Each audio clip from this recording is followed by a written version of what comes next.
tetapi saya tetap pada prinsip. Sampai pada satu titik saya katakan kepada mama saya, ah, "Ma, kalau seandainya Tony meninggal di tangan Pak Mama, tolong makamkan secara Muslim. Hmm. Nah, tolong kuburkan secara Islam. Karena saya sudah menganut agama Muslim. Jangan kuburkan secara Kristen."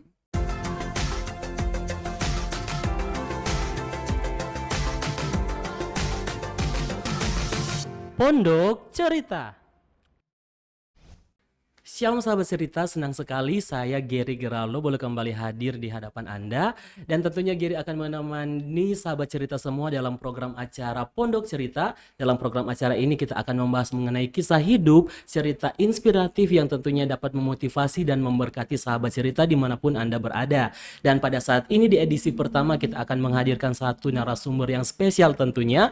Mari kita sambut Bapak Tony Sambenaung. Oke, selamat malam Pak Tony, apa kabar? Selamat malam, baik, puji Tuhan. Oke, luar biasa. Bagaimana kabar pekerjaan Pak Tony akhir-akhir ini?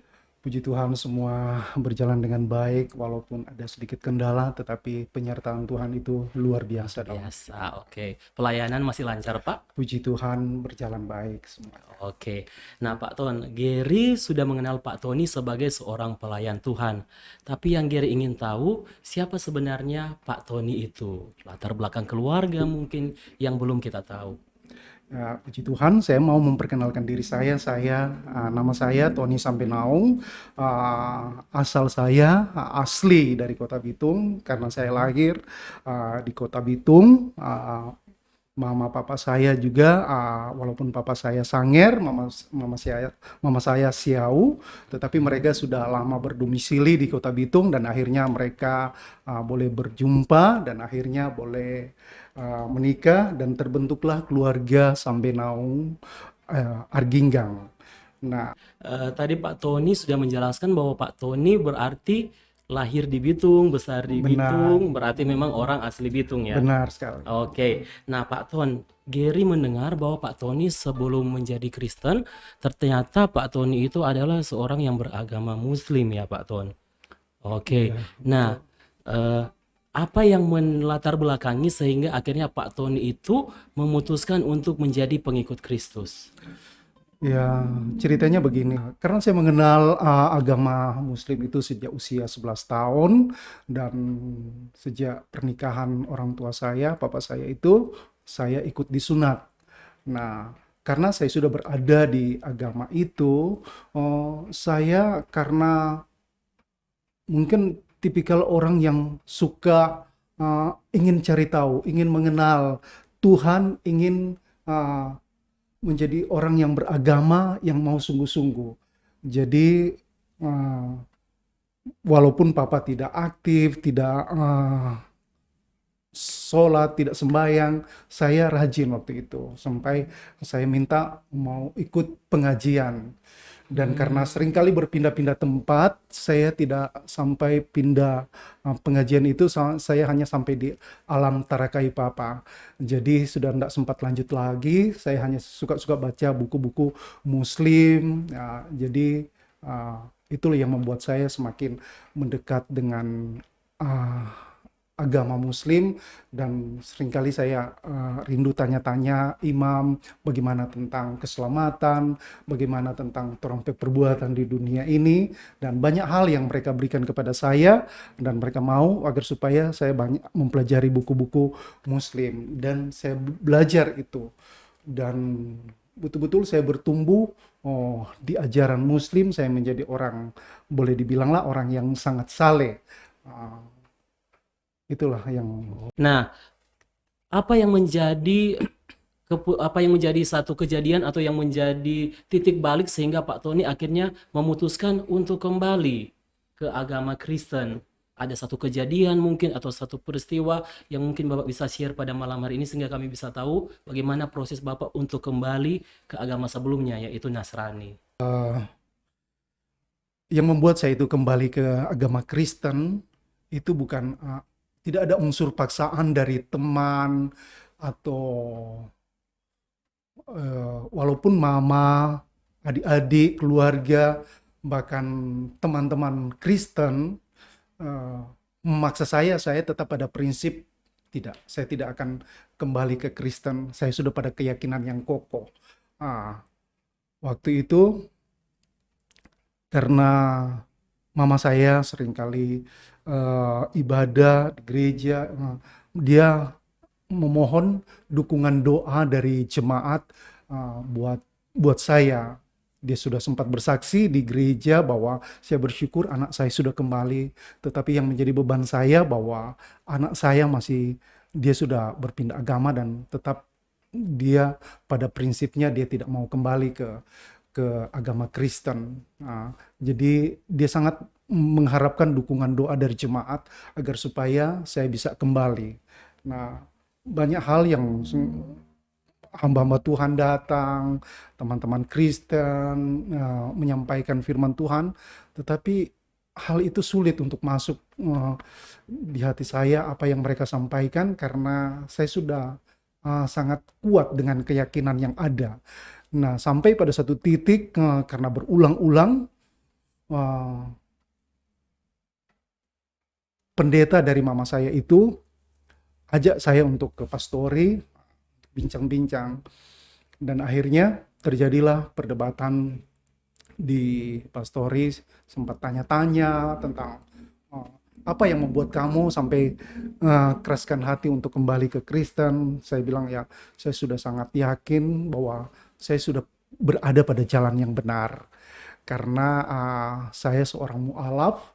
uh, Apa yang saya terima ajaran dari Muslim bahwa kalau saya dari Kristen pindah ke agama Muslim, saya disediakan jalan yang lurus. Uh, jadi saya sudah yakin bahwa saya pasti selamat dengan ada beberapa dasar-dasar uh, ajaran yang saya sampaikan tentang saat mau mati atau saat tiba ajalnya, ada kalimat-kalimat apa yang orang harus ucapkan, dan ketika orang berada di alam barzakh, apa yang orang bisa jawab ketika datang malaikat munkar dan nakir. Jadi itu yang saya sampaikan kepada Bapak Pendeta, dan dia terus injili tapi tidak ada firman-firman yang begitu menyentuh di hati saya sampai di akhir perdebatan itu saya hanya ingat ada ayat firman Tuhan yang dia kasih. Dia bilang, oke, Tony, kalau Ngana sudah teguh di situ, uh, karena Pak Pendeta ini memang sejak saya masih Kristen, orang biasa panggil papi dia. Jadi sudah terpisah sekian lama dia tetap cuma papi cuma mau bilang Ngana pegang ini. Dan dua ayat ini tetap jadi ayat hafalan buat saya. Yaitu Yohanes 14 ayat 6. Akulah jalan, kata Yesus, akulah jalan kebenaran dan hidup. Tidak ada seorang pun yang bisa sampai kepada Bapa kalau tidak melalui aku. Dan Kisah Rasul pasal 4 ayat yang ke-12, bahwa di bawah kolong langit ini tidak ada nama lain yang olehnya kita dapat diselamatkan. Jadi tidak ada nama lain yang bisa menyelamatkan selain nama Yesus. Nah, perjumpaan kami sampai di situ sudah. Saya tetap pada keyakinan saya tidak akan mau kembali ke Kristen. Jadi saya walaupun saya punya keyakinan yang kokoh, tapi saya jarang sholat. Setelah berada di Bitung, terlibat dengan pergaulan yang cukup keras, ya sempat mabuk-mabukan, minum-minum, ke diskotik, ya. Dan akhirnya sampai suatu saat Tuhan izinkan saya mengalami satu penyakit. Nah, lewat penyakit inilah yang membuat saya itu kembali kepada Tuhan. Ceritanya saya mengalami penyakit yang komplikasi. Waktu saya diserang sakit penyakit, sampai penyakit itu sudah kuli bungkus tulang. Akhirnya makanan itu piring, mangkok, leper itu sudah disendirikan. Jadi sudah tidak bisa gabung karena dokter sudah berpesan bahwa penyakit ini akan berjangkit. Di situ saya sudah merasa, aduh, semakin parah. ini penyakit ini. Tetapi masih pada keyakinan yang kokoh, walaupun mama kita adik panggil eh, pendeta dari mama saya berdoa, tetapi saya tidak mengimani, saya tidak yakin akan doanya orang Kristen. Jadi saya tetap berprinsip ya, silakan. Jadi mereka dengan sungguh-sungguh berdoa sampai saya mendengar ada bahasa-bahasa lain, tetapi di hati saya tidak mau menerima doa mereka. Walaupun sudah sekarat. Dan itu berulang-ulang mereka datang, mereka sampai sampaikan kamu harus kembali kepada Tuhan. Ya, walaupun ajakan itu ada, tetapi saya tetap pada prinsip. Sampai pada satu titik saya katakan kepada mama saya, Ma, kalau seandainya Tony meninggal di tangan Pak Mama, tolong makamkan secara Muslim. Tolong kuburkan secara Islam. Karena saya sudah menganut agama Muslim. Jangan kuburkan secara Kristen. Itu akan membuat saya tersiksa di alam kubur. Itu yang saya berpesan kepada mama saya. Tidak sampai di situ sudah, tidak sampai di situ, tapi melihat ini penyakit semakin memberatkan diri saya, dan saya sempat berpikir saya masih muda, saya masih pingin hidup lama. Tetapi kenapa penyakit ini harus merenggut kita punya nyawa? Sudah tidak ada harapan. Akhirnya saya ambil keputusan untuk cari dukun-dukun Muslim. Jadi sempat pergi di dukun Muslim, sempat dulunya di tahun 96 itu ada dukun di Wangurer situ. Dia seorang ibu muda, ketika dia mau mengobat, dia mesti panggil roh sampai ibu muda ini dari mukanya masih muda, akhirnya karena kemasukan roh-roh orang tua, jadi dia langsung kelihatan seperti nenek-nenek tua. Terlihat seperti Dan orang tua. di situ waktu saya dibawa ke tempat itu, saya kaget. Ibu ini kok bisa berubah jadi nenek dari dan dia banyak hal yang disampaikan. Tapi waktu kembali sakit saya bukan tambah sembuh, tetapi semakin parah. Akhirnya dari dukun Muslim sampai di dukun Kristen, saya pergi, ada Alkitab situ. Dulunya di Artambaga ada, ya saya lupa, itu sampai dikasih hadapkan dengan tongkat yang bermuka serem, tetapi tidak terjadi apa-apa, tidak ada kesembuhan. Sakit saya semakin parah. Di situ saya mulai menyesal, kenapa saya baru kembali di Bitung, baru ketemu keluarga, belum lama menikmati kota Bitung, saya harus sakit ini, dan kita rasa sakit ini akan membawa maut. Nah, di situ saya mulai bertanya-tanya dengan agama saya. Padahal waktu saya sakit itu, saya sholat, saya jikir, sampai ada risalah doa, saya baca-baca doa. Oh, ini doa, kalau sakit tulis ayat ini, baru direndam, taruh di mangkok, minum. Tidak terjadi apa-apa. Walaupun saya selalu berdoa dengan keyakinan saya, tetapi tidak ada terjadi kesembuhan, malah semakin parah. Nah, yang saya ingat itu berapa malam itu saya mimpi, dan saya tahu bahwa mimpi itu mengajak saya itu harus kembali ke Kristen. Sampai saya cerita ke mama saya, mama bilang, oh itu Tuhan mau ngana mesti kembali. Kalau ngana kembali ke Tuhan Yesus, pasti ngana penyakit mau sembuh. Tetapi saya tetap pada prinsip tidak mau. Tetapi satu mimpi ini yang saya tidak bisa lupakan. Waktu itu saya mau berangkat sholat masjid di Pateten. Itu di mimpi saya. Jadi saya sudah ambil air wudhu, sudah pakai kopiah, pakai kain sembayang, berjalan menuju ke masjid Pateten. Tetapi begitu dekat situ, tiba-tiba masjid ini hilang. Kita di mana ini masjid? Akhirnya tersesat. cari-cari, tiba-tiba saya sudah ada di lokasi perkebunan. Kenapa kita dari kota sampai lupa, ada sesuatu yang membawa saya tiba-tiba di kebun.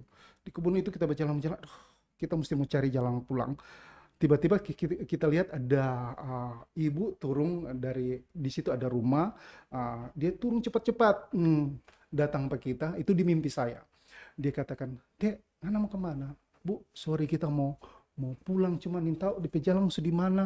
Kita ini ada ibu lihat kita berpakaian ini, kita pakai kopiah, pakai kain sarung. Tujuan saya mau sholat, cuma tiba-tiba tersesat, kita sudah ada di tempat ini. Bu, tolong tunjuk jalan kita untuk mau pulang, Bang." "Oh iya." Kakek dia bilang, "Tunggu dulu sebentar. Dek, Ngana ada sakit kan?" Kita bilang, "No, Pak Ibu, benar Bu, kita ada sakit so parah ini." "Iyo, memang Ngana pe sakit ini dia parah sekali." "Iyo, cuma ada obat no yang bisa mau tolong Pangana." "Oh, Ibu ada obat?" "Iyo, dan hanya obat ini yang bisa mau sembuhkan Ngana pe penyakit." Di situ, "Duh Bu, tolong Akang dan tuh kita memang kita datang ini kepada dukun, bahkan berdoa, tapi tidak terjadi. Kita ini sampai suntik." Kita ceritakan sama ibu itu di mimpi saya.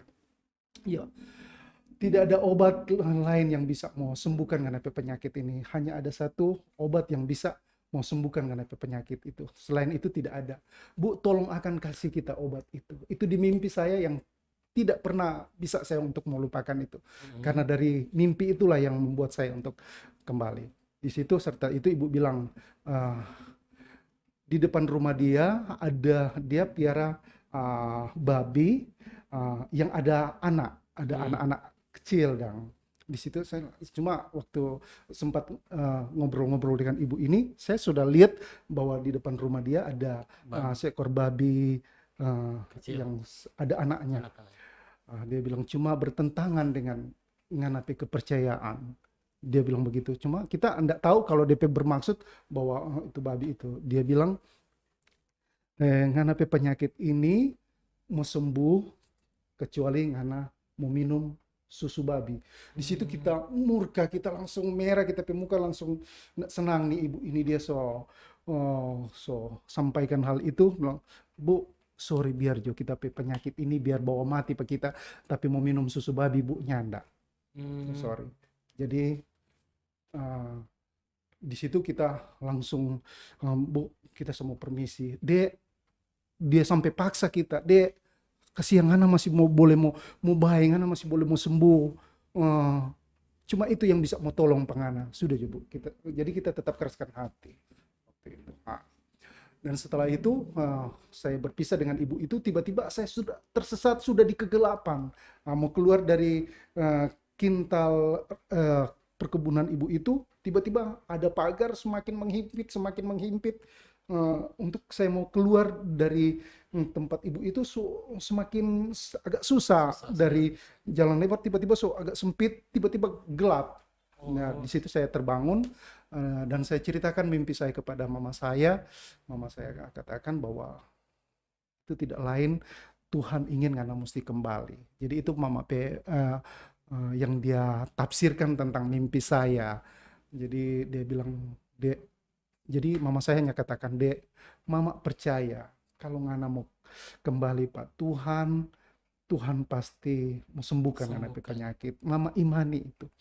"Duh mak, enggak mak." Nah, akhirnya karena saya keraskan hati, waktu itu saya minta, "Mak, mana foto-foto torang kakak ade," karena kita pikir kita penyakit semua membawa mati. Jadi pagi itu kita minta foto-foto dari kakak saya, adik-adik saya yang belum sempat ketemu karena berjauhan, lain ada di tempat-tempat jauh. Akhirnya mama antar, no. Cuma mama tetap menangis. Dia bilang, "Tuhan," sekarang dia bilang, dia memasak, "Tuhan tolong, Tuhan jamah kita pi anak." Itu saya dengar dari ucapan mama saya. Nah saudara, malam itu setelah saya ceritakan pagi hari dan waktu tidur malam, tiba-tiba saya mendengar ada orang masuk di dalam rumah. Dan tiba-tiba ada perasaan takut. Sampai saya lihat tidak ada. Kayak muncul orang muka jelek. kenapa ini seperti iblis. Nah, sudah. Akhirnya saya langsung masuk kamar karena takut, karena mereka masuk belum langsung menuju ke saya. Jadi langsung saya masuk kamar.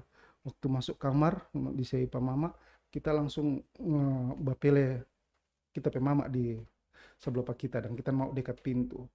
Tiba-tiba kita pe adik udah tidur di kamar sebelah, dia langsung lari pergi di kamar dengan torang dan Merasakan juga iya, berarti. dia nggak lihat tapi dia Iya, merasakan ada seperti roh roh jahat. lain Iya, di iya. dalam rumah.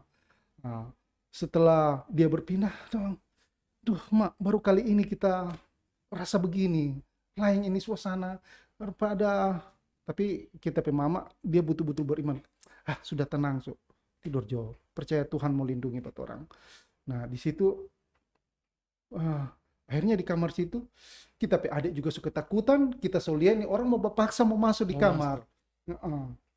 Nah di dalam kepercayaan saya di Muslim itu kadang itu dong bilang malaikat maut datang, itu katanya itu. Aku bilang, kenapa dong kalau kita mau selamat, kita berada di jalan yang lurus, kenapa kita harus bertemu dengan hal semacam ini? Kenapa kita harus lihat ini setan-setan ini? Cuma ada pertimbangan, oh mungkin orang mesti lawan dengan orang kepercayaan. Singkat ceritanya, suasana mulai tenang, tapi adik saya sudah takut untuk kembali ke kamarnya dia. Jadi tidur malam hari itu, tiba-tiba nafas saya terhenti. Saya bangun, cari-cari nafas seperti semua habis. Akhirnya sampai saya berdiri. Tuhan, tolong Tuhan. Ya bukan itu yang saya sebut ya. Begitu. Jadi saya itu yang saya sebut. Tolong. Karena sudah dalam keadaan sekarat, saya sempat zikir tuh. Allahumma injirna minan naar, Allahumma injirna minan naar, yaitu orang harus kalau tiba-tiba itu kalau apabila ajal sudah tiba, orang harus ucapkan 2 kalimat syahadat. Tetapi sudah perasaan berkecamuk di dalam kehidupan saya mulai pikir, Tuhan kenapa kalau kita selamat, kenapa mesti alami hal yang seperti ini? Kita mau sakit berat, kita mau sampai kita masih pingin hidup, harus mau alami begini. Mulai berkecamuk, mulai berpikir, Tuhan kalau memang agama ini mau selamatkan kita, kenapa kita seperti takut untuk menghadapi kematian? Apa sebenarnya ini? Apakah benar-benar agama ini menyelamatkan kita atau bagaimana? Jadi sementara saya bergumul dengan sakit penyakit itu, saya mulai bertanya-tanya, Tuhan, kenapa dang? Kalau betul-betul ini agama ini menyelamatkan kita, kenapa kita harus takut untuk menghadapi ajal? Kita hanya meminta tanda. Kalau betul-betul kita penyakit ini mau sembuh dengan doanya orang Kristen, kita siap mau kembali. Karena kita sudah berjuang, kita sudah berdoa, kita sudah tulis ayat di air, kita minum, tidak terjadi kesembuhan. Nah, kita cuma meminta sekarang ini kita mau beriman, kita mau mempercayai doa orang Kristen. Cuma kita minta kalau kita penyakit mau sembuh, mau baik, kita mau kembali ke Kristen. Karena seberapa kali didoakan saya tidak ada iman, saya tidak memiliki keyakinan, tapi kali ini kita memiliki keyakinan. Kita mau percaya kepada doanya orang Kristen. Kalau terjadi, saya pulih, saya sembuh, saya kembali ke Kristen. Kalau tidak, ya biar saya mati beragama Muslim. Dan saya bangunkan mama saya, adik saya, torang doa. Dan waktu mama mendengar saya minta didoakan, mama dengan penuh semangat walaupun dia mengantuk karena dia dengar sendiri bahwa saya yang minta didoakan. Dan akhirnya dia katakan, pasti dek, Tuhan mau sembuhkan. Jadi waktu itu adik juga sama-sama berdoa. Saya tidak katakan kepada mama saya bahwa nafas saya sudah mau putus. Dan itu cuma, Mak, doakan Tony, Mak, doakan Tony mau percaya. Tuhan. Nah, akhirnya saya ingat mama itu angkat lagu tak tersembunyi kuasa Masa Allah. Kalau lain ditolong saya saya juga juga. ya. Setelah itu mama saya katakan, Ton tutup mata, Ton mau berdoa. Waktu buka mata, tiba-tiba kita rasa kita penafas ini mulai lega. Kita, kita hirup-hirup, mulai padahal nafas kita rasa so di ini so. Sulit. Jadi kalau orang bilang sakit sampai semua rasa itu nafas mau putus, saya sudah Sudah alami. rasa. Jadi seperti dicekik, mau tarik nafas so berat. Nah, dan setelah selesai berdoa, kita rasa nafas mulai lega. Sampai mama bilang, Ton tidur aja, istirahat aja. Iya mak, tidur aja dulu. Tidur, kita bangun duduk. Kita rasa nyaman, walaupun so kuli bungkus tulang. Rasa ndak percaya. Betul tidak, betul tidak. Sudah akhirnya tidur, besok bangun pagi, kita rasa walaupun masih kurus, so agak lebih nyaman. Itu tubuh. Waktu akhirnya kita berdiri, kita pelan-pelan karena seperti yang kita katakan dari awal, kalau mau buang langkah kanan, buang langkah kiri, sakit itu perut. Sakit. Akhirnya bangun berdiri, rupa hilang rupanya. Di situ saya duduk lagi, saudara, air mata saya mengalir, menetes. Jadi di situ saya menyesal. Ternyata Tuhan orang Kristen itu benar-benar ada. Nah, di situ saya menangis. Saya belum bisa katakan puji Tuhan karena belum bisa mengucapkan hal itu. Cuma katakan sempat itu masih ada di ucapan saya karena terbiasa, karena di agama Muslim ya. Alhamdulillah, syukur alhamdulillah begitu. Cuma karena masih itu dong rasa. Cuma mau berpikir Tuhan orang Kristen itu benar-benar nyata, benar-benar ada. Sekian lama kita makan cuma bubur saring, cuma biskuit. Biskuit mesti rendam di teh atau di air putih, jadi kasih bubur baru boleh bisa makan. Tapi kali itu saya minta, kita mau minta makan nasi. Mama bilang, belum boleh deh. Soalnya dokter bilang, sudah mak, so baik kita. Aduh, nyembul. Akhirnya kita pe mama ikut akang dang. Kita minta ikan goreng. Aduh, belum boleh yang keras. Cuma kita yakin karena kita so rasa waktu kita berjalan so ringan, so nyan ada dang. Nah, tapi mama akhirnya kasih. Mak, sudah. Kalau mama bilang mama Tony mau sembuh, kita so sembuh. Nah, di situ habis makan kita langsung bilang pak mama. Itu waktu itu hari Kamis. Kejadiannya hari Kamis dan hari Minggu kita bilang, Mak, bukan, malam Kamis. Hari Kamis pagi kita langsung bilang tapi Mak, hari Minggu kita mau baptis. Oh, jadi itu titik baliknya ya. Titik baliknya itu. Oke, Mujizat Tuhan mujizat yang dari yang nyata. tadi Pak Tony bilang somo putus napas dapat rasa, dan ketika lewat doa, lewat iman akhirnya Pak Tony disembuhkan, dan itulah titik balik akhirnya Pak Tony memutuskan untuk kembali lagi ke Kristen. Iya. Nah, akhirnya seiring berjalannya waktu, orang tahu bersama, siapa mau sangka DP istilah, akhirnya Pak Tony itu terpilih juga sebagai pelayan Tuhan dan akhirnya memutuskan menjadi wakil gembala. Nah, Pak Tony boleh tahu enggak bagaimana sampai Pak Tony akhirnya bisa jadi wakil gembala? Iya, kalau saya menikah dengan istri saya itu bukan di gereja ini, tetapi di gereja saya di waktu saya bertobat, saya berjemaat di situ 3 tahun dan kami menikah di gereja GPDI. Dan saya bertumbuh di gereja itu, sudah menjadi orang percaya dan saya dibangun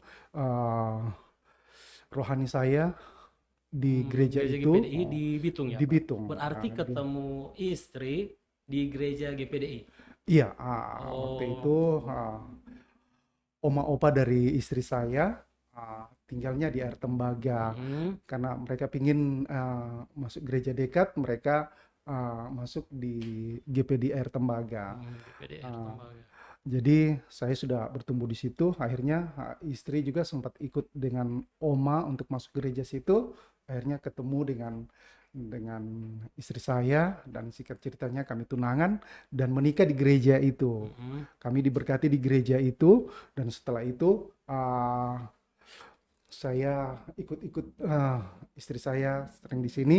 Saya lihat sama, Alkitabnya sama, pujiannya sama.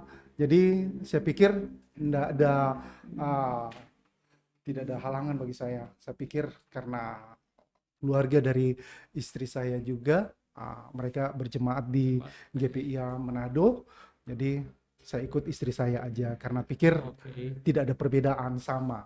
sama. Jadi saya bertumbuh di gereja ini, saya tidak ada bermaksud untuk menjadi pelayan Tuhan. Saya hanya mau mengenal Tuhan, karena yang memotivasi saya karena saya jadi Kristen itu berkat kesembuhan Oh, ilahi. oke. Jadi saya berada di gereja ini, saya mulai bergabung, uh, sudah ikut-ikut dari tahun 99 setelah kami 99 menikah, uh, dan akhirnya kami bergabung di tahun 2000 di 2000 gereja di gereja GPIA Pondok Daud. GPA. Oke.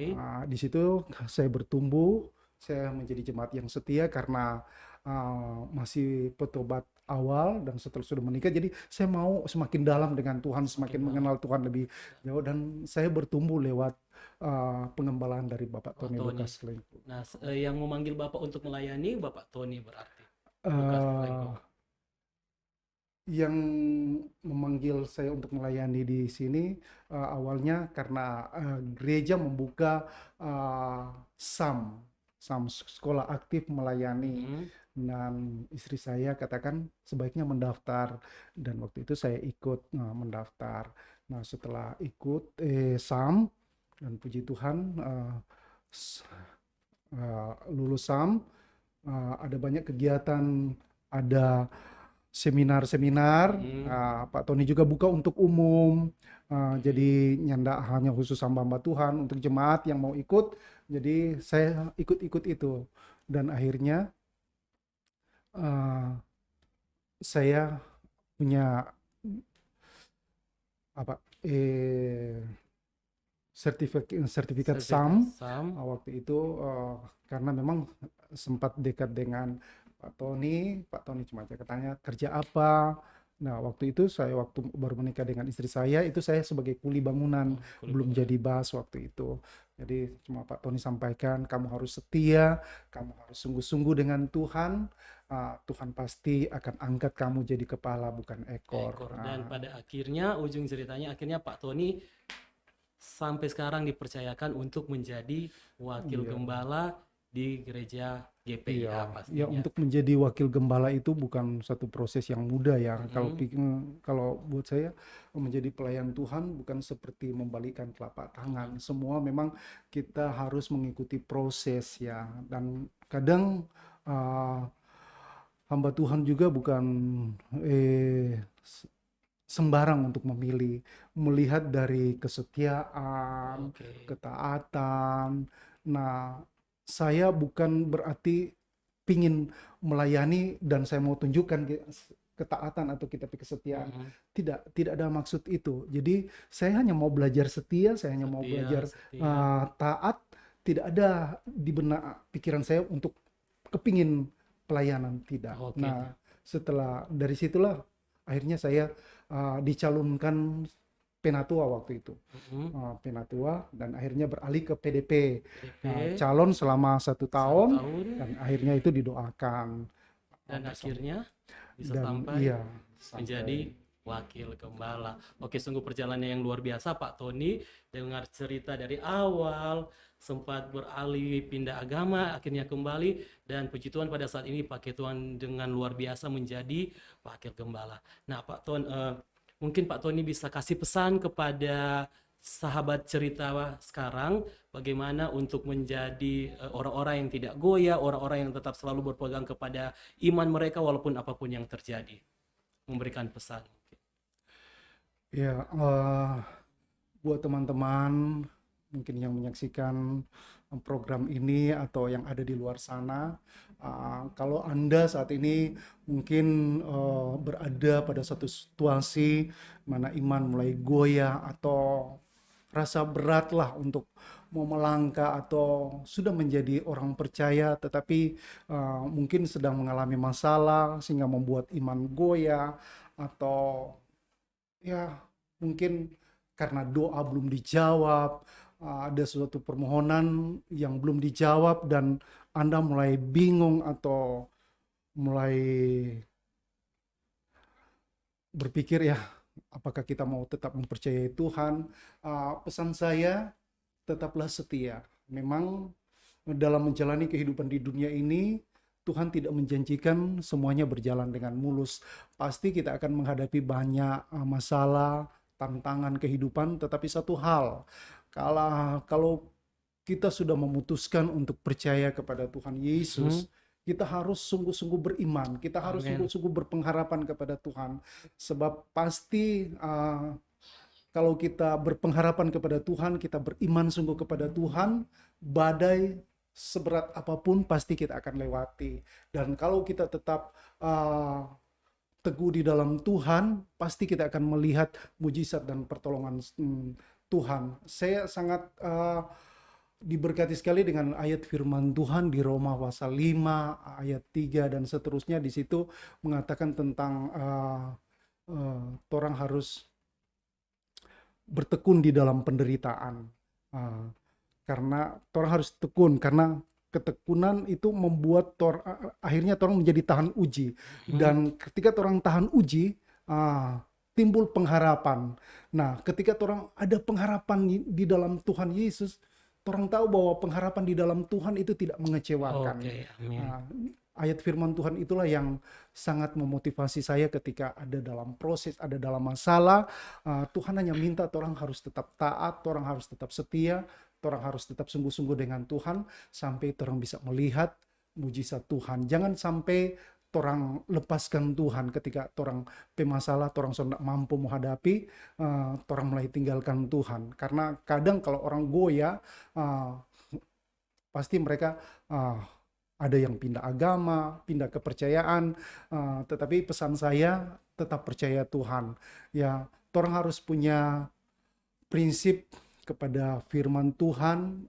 Ajaran bapak-bapak gereja itu sangat luar biasa ya, apalagi kalau orang ambil teladan Tuhan Yesus ketika menghadapi masalah, apalagi di Taman Getsemani kita tahu bersama bahwa yang menjadi permohonan dia kepada Bapa di surga, jikalau boleh ambillah cawan ini daripadaku, tetapi bukan kehendakku yang jadi, melainkan kehendak Bapa di surga. Jadi orang harus ketika orang ada masalah, orang jangan minta supaya orang keinginan itu jadi, tetapi biar kehendak Bapa yang jadi. Oke, luar biasa.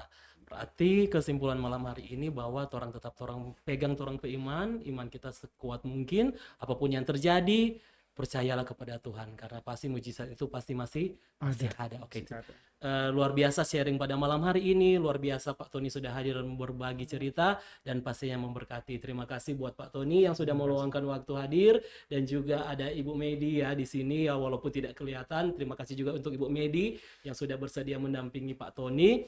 Dan teman-teman sahabat cerita yang ada, sekali lagi kesimpulan pada malam hari ini, tetap percaya Tuhan, jangan goyah imanmu. Dan bagi sahabat cerita yang pengen didoakan, nanti ada nomor telepon line doa, nanti akan di-share di deskripsi nanti. Di situ teman-teman bisa sharing masalah atau minta permohonan doa. Dan saya Gary Geraldo, saya pamit dan sampai ketemu di podcast selanjutnya dengan narasumber yang lain dan tentunya akan memberkati Bapak Ibu semua. Terima kasih, Tuhan Yesus memberkati.